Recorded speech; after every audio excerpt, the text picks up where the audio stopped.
So I mean, so like I say, it's flat out depressing. It's depressing that I cannot go to no one in my family, my blood relatives, and talk about what's going on in this country. Not one blood relative. Only about 3 friends.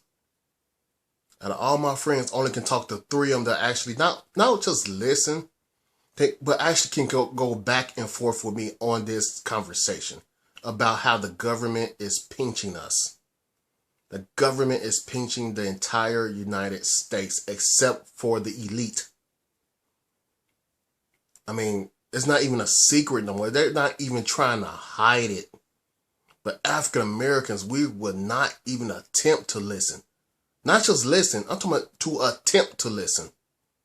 I don't have no one to talk to about this except for 3 people. And that's fucking sad. I'm sorry, this is fucking sad that I cannot even talk about what's going on in their life. What's affecting them, what's affecting everything that they're doing. And African Americans will not listen. I mean, you probably say, "Why do?" I mean, yes, I am angry. I'm really pissed off about it. I'm pissed off to a point where it's just fucking depressing. I mean, normally I don't cuss in my videos. I try not to, but seriously, it's sad that it's coming. It has came to this. That's what it is. It's sad. And I'm sorry if you have kids. Look at what your government is going to do to your kids. Here's the thing about it. We're a capitalist country. We're capitalists, not communists. If we were a communist country, 9 times out of 10, I wouldn't be here right now. You would not be listening to this right now.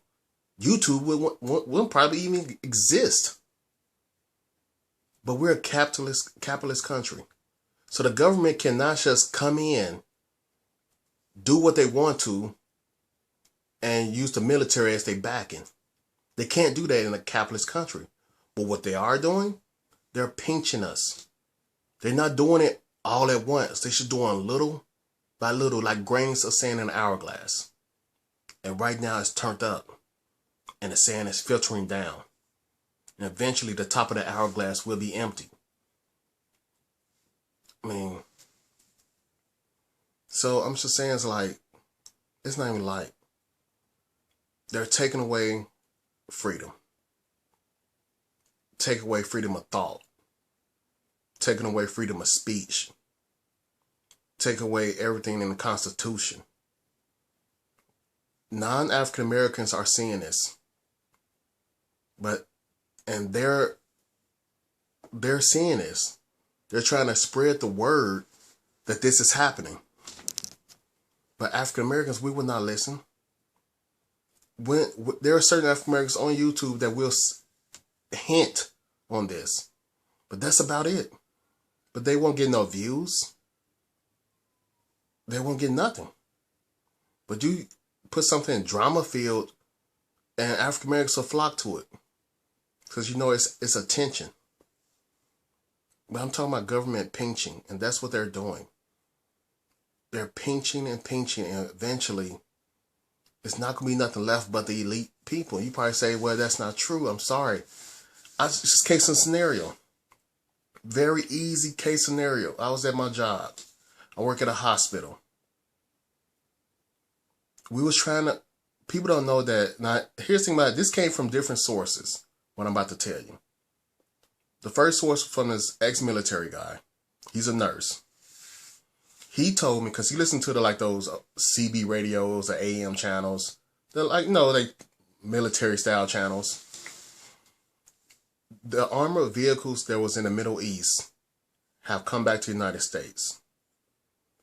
They came back to the United States instead of being decommissioned, basically put in storage. No, they were spread out throughout the United States and they're active. Why will armored vehicles be active in our own country and spread out? So when he told me that, I looked at this other video and they confirmed it. Yes, there are active armored vehicles in the United States, basically on standby. You don't put vehicles like that on standby unless you're planning on using them. So basically, we had to explain to this one girl at the job, an African American chick and another African American chick, that if an armored vehicle with a 50 cal mounted comes to your house and you don't surrender, you're dead.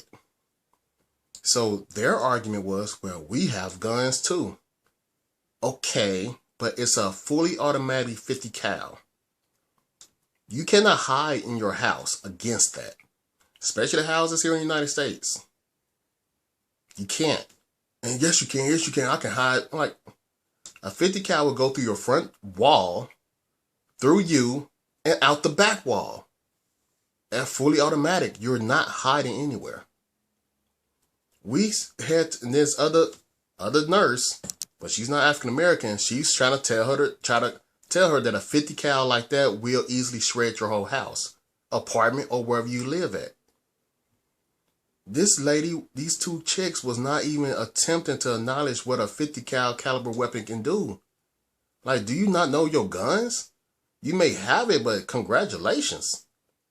A 50 cal is not a fully automatic 50 cal against anything that you can buy.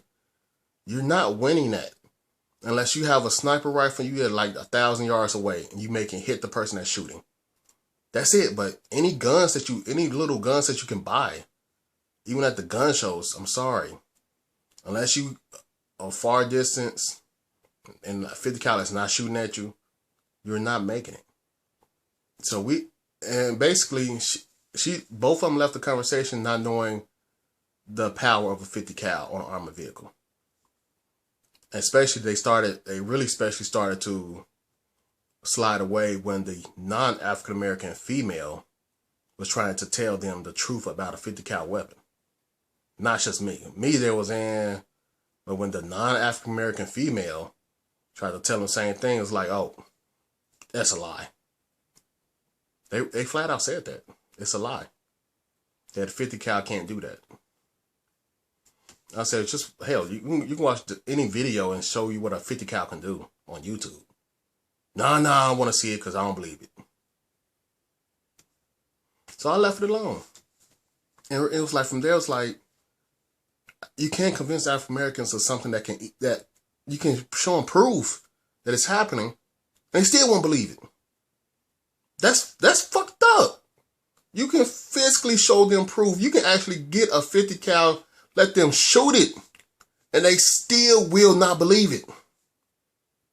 So when I say that the government is looking for a one style Judge Dredd style police force, basically like martial law, and basically they'll have this small army with these weapons, and they're gonna take us out. Here's the thing about it: it's not gonna happen overnight, because it can't, because we're capitalists. But slowly but surely, it's already happening. They're putting the pieces together to have a one Judge Dredd style military or police force, whatever you want to call it. So basically, either you follow the rules or you die. Those are your options. You be a slave or you die. African Americans, we already chose death. Nope, I can't say African Americans chose death. African Americans don't believe it's going to happen. And then when it does happen, they're going to choose to be slaves. But African Americans are becoming more lazy, so slaves usually have to work, and African Americans don't want to work. So basically, you choose to be a slave, but you're actually really choosing death. But the point is, why are those the only two options? Well, there's not. There's option to fight against the system. And that's what this video is about. African Americans, we need to stand up with other Americans, United States citizens, against this system.